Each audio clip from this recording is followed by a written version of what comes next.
welcome to Narrowboat that James built. Hope you're well, thanks for joining me.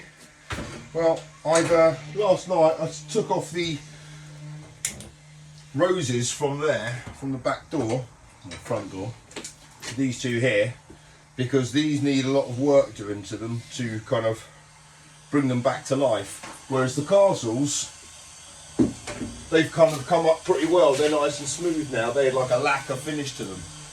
And I've painted the door. I've got problems with the door. Firstly, this bit here is an old keyhole, and it's just secured by a bit of kind of fat dowel in the door, which I think had a little bit of blob of glue on it a few years ago to kind of secure it in place. So needless to say, that's failed. All of the screws that are holding on the wood panelling for the artwork, they've all broken off. So these panels are going to have to come off and be replaced. It's something I'm not going to do now, obviously. I'm just going to try to make do. But I do need a Yale lock, one that can lock from the outside without a padlock being visible, because obviously for security reasons you don't want a big sign on the boat saying that you're not there. So I need to look at kind of decent lock options for this, and there's already a hole there, so I might as well take the advantage of that. That's a door that opens, so I'm just trying to get my head around what side of what door the bit needs to be on, because obviously it's unlike a normal door where the mechanism is on the bit that opens and it locks into the bit that doesn't open. This one here, they both open, so yeah, I'm just going to have to kind of look at that. The other things, so I've kind of just trying to make the galley look presentable now. I've put in some lighting rigs just for the this is just for the ceiling lights really. So I just wanted one cable to come down here. I did put in a little bit of thin flexible conduit which kind of goes around this part here down to here, but this area is still providing me a few issues. There's still quite a lot of cables that need to come across there, so what I'm thinking of doing is bringing the ceiling across to here and then maybe boxing that bit in, because it's not going to be easy to affix anything to there anyway. So yeah, that's kind of a plan for the moment. I'm just kind of considering that. So I'll briefly explain what I've done with the interior lights. Obviously there's quite a lot of different lighting looms on this boat, so I didn't want them all to go to the main electrics cupboard just because there's a whole load of cables there, and obviously I've chased them all through the ceiling, so this is them all coming back from the boat here, that lot there. So they're all going into their own points. I got a red and black buzz bars, or terminal strips, whatever you want to call them. These two here are for the undergunnel lights on the port side, and these two going back are the undergunnel lights on the starboard side. So there are 4 cables going through that conduit, back through here and coming out here. So at the moment 2 of them are going into the power source and 2 of them are just here for the undergunnel lights. But then that's the whole lighting systems. Then the only 2 going into the power source for the interior lights are just those 2, which makes it much nicer and cleaner in the electrics cupboard, which is going to be down there. There is a few more cables that I need to run across. As I was just saying, I'm going to probably box in the ceiling to bring down to here and down to this level here. So it wouldn't be very easy to put to line that wall there anyway. So I think that's going to be the neater solution. It doesn't matter what happens inside the cupboards at all, obviously, because they're going to be hidden. And then I'll put a wall flush against that wall there, so we'll have that. Hopefully it'll have a join there, but I just think the ceiling will be easier just to lower and then put everything through that kind of angle there. So what I want to carry on doing now is the ceiling throughout the rest of the boat. The reason I've left this to the last is because I really don't want to do it. It's not going to be easy at all. This wall here, they slope outwards a bit and then come in. So the timber is kind of the same throughout the rest of the boat up to this point. Then it gets wider, and then, yeah, as I said, it comes in again. So there's going to be a lot of kind of bespoke cutting on this, and I have a feeling there's going to be quite a lot of extra trim required for this place. But first off, I need to lay the cables and the conduit through into here. I've done some of it, so I just need to just to finish that off. I'm going to have a light in this area here, possibly, definitely one inside the wardrobe, and one here as you walk in, and then another one kind of at the foot end of the bed, another one set of lights at the head end of the bed, and then a couple in the bow extension where you guys are now. So that's the plan. I've cut this piece of 5.5mm to the same width as the ceiling. However, there's a gap there because it starts to bow out a bit. So I'm going to offer it up and see how close I can get it. Well, as you can see, I've put in the conduit and the run of cables for this first set of lights, which is going to be basically all inside the cupboards. This one here and this one here are going to be inside the cupboard, and this one's going to be in the walkway. There's a switch here as soon as you walk in on the left hand side, and then that is going to keep daisy chaining down the lights. So I'm going to have two above the bed on each side, and then one on the corridor, and then again at the head end, two above there and one in the corridor. So it's going to be quite a lot of light in here, but there isn't much light, natural light in here. There's this window here and the hatch, but the hatch is, you know, got no glass in it. So in terms of this kind of does need quite a lot of lighting. So that's how it's going at the moment. I need to use the hole saw of death to get rid of that mushroom vent up there, and then I need to cut out the 3 lights for here and the 3 lights there, and then put this panel in. I'm going to paint it first before I do that, like I've done on the other ones. Right, so the trusty hole saw of death is back. I need to cut the mushroom vent, which is going there, and I'm pretty sure I'm missing the frame of the bed. Yes, yeah. Just make sure that's tight. Yep.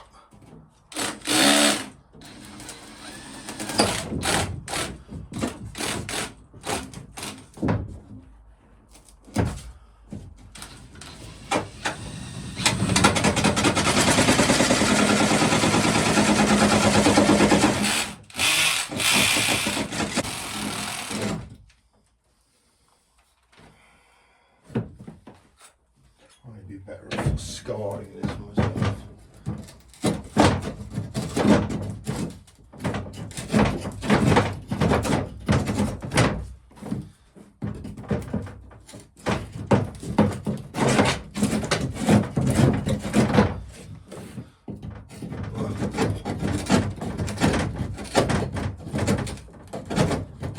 I'll be amazed if this makes the edit.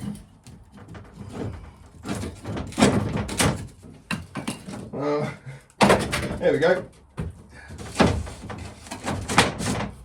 Ugly, but effective. Right, now going through with a proper tool, at least, the 58 hole cutter to make the holes for the lights.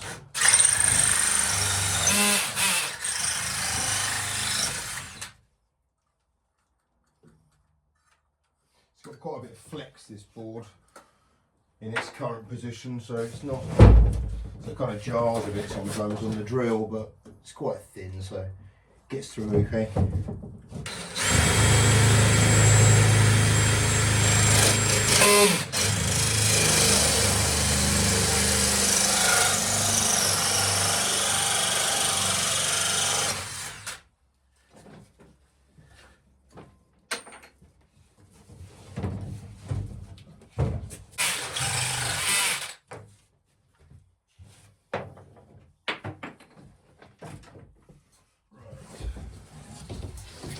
Two more.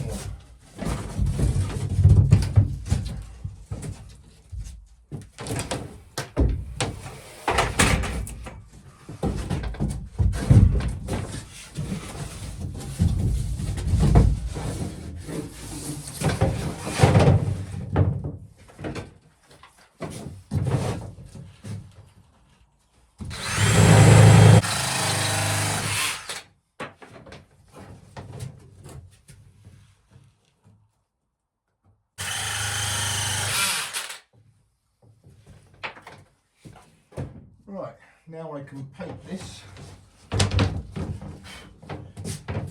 get it up on the ceiling. Right, so that ceiling panel has been painted, and just wait for it to dry off a little bit, and then I'll attempt to put it up and see what I have to do on the starboard side. And whilst I'm waiting for the paint to dry, I've got 6 of these batteries, and I'm just doing a battery test at the moment to work out which ones of the 6. Ideally I want 4 of the best. So they're all being charged at the moment just off a 240 volt charger, and I am working out basically the discharge, what charge it holds when it's full, and any kind of level of discharge. So when these are full, they should be somewhere between 14.4 and 14.6 volts, and at the moment that one and that one on full charge are about 13.5. So there's enough in there to power them all, but they've certainly deteriorated from where they need to be. That one is dead. So I've got 3 more charging, so I'll go and have a look at them, but I'm kind of just doing a test on these, and then I need to build a battery box for these guys to fit in and go out into the engine bay. And whilst the fire's getting going to warm the boat up so the paint dries, just want to say thank you to a few of you that have sent some lovely presents and cards over the last few days. So to Carol B, thanks for everything. To Pauline, both your gifts were gorgeous, but the glass duck was just exquisite. Simon, mate, as always, you make a massive difference to me in the boat. Clive, thank you, mate. Betsy, thank you for your voucher. I'm going to put that to good use. Matt and Claire, thanks for the beers.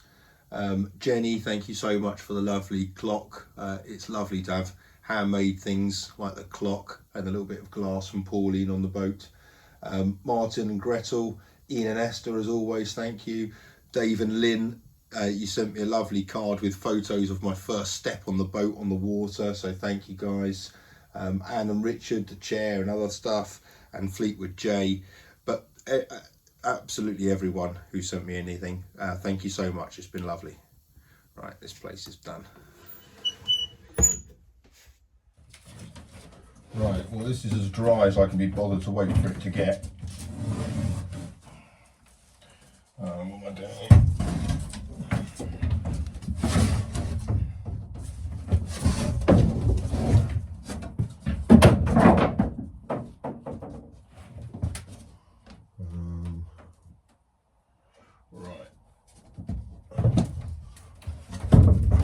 This is going to need a lot of trimming and work doing to it, I am sure.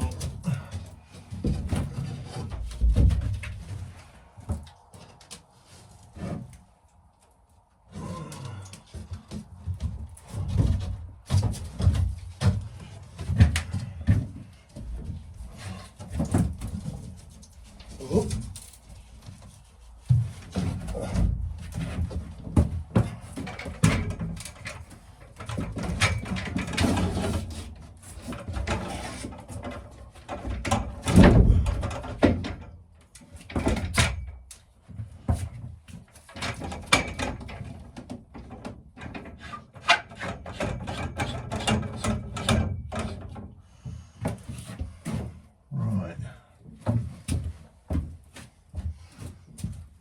Well, that's not too horrific.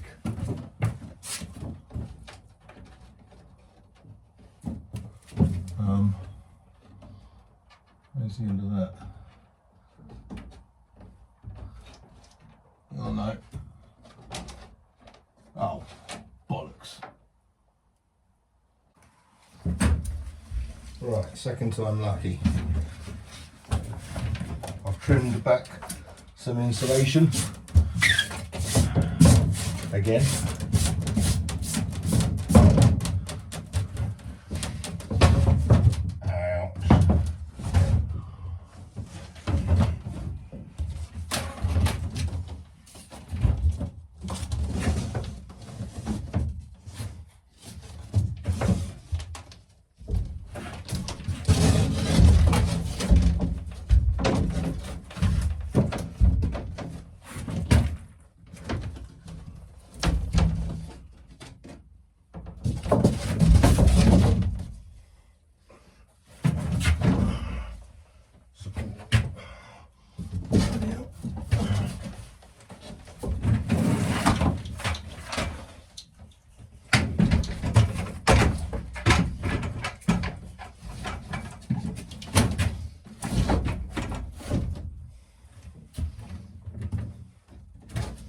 Right, that one needs a lamp in it quickly.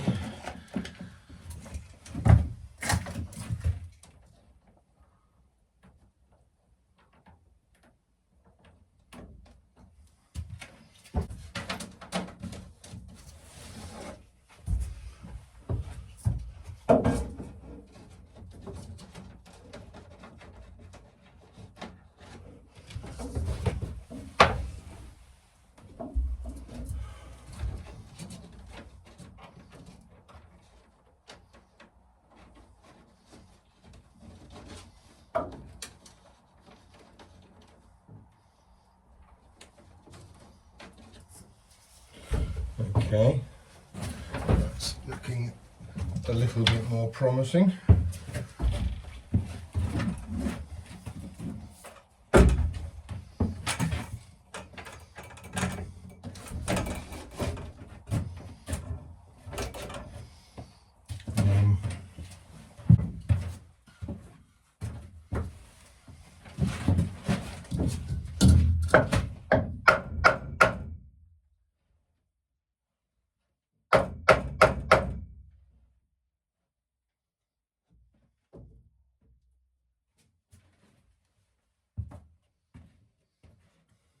That's as good as that's going to get. Yeah, that is as good as that is going to get.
And only in the way I can.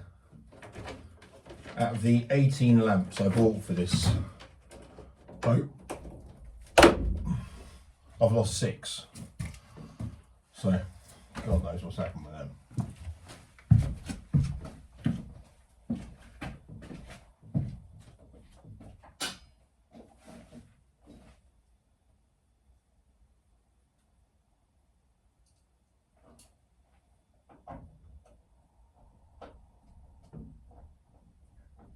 Right, I'm about to put the positive in, so hopefully the lights will turn on.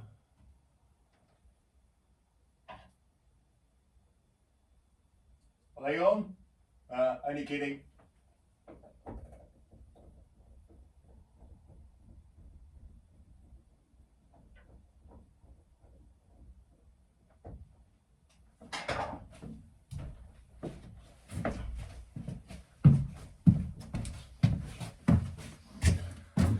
Cool. Right, well that's the first setting. I'll secure the roof piece in place and I'll carry on. That starboard side is it's not as bad as I thought. I managed to kind of even it up a little bit, but yeah, and then hopefully I can get a wall piece on as well and start taking a bit of shape in here. Anyway, that's it for now. I'll see you guys tomorrow. Until then, look after yourselves. Bye bye.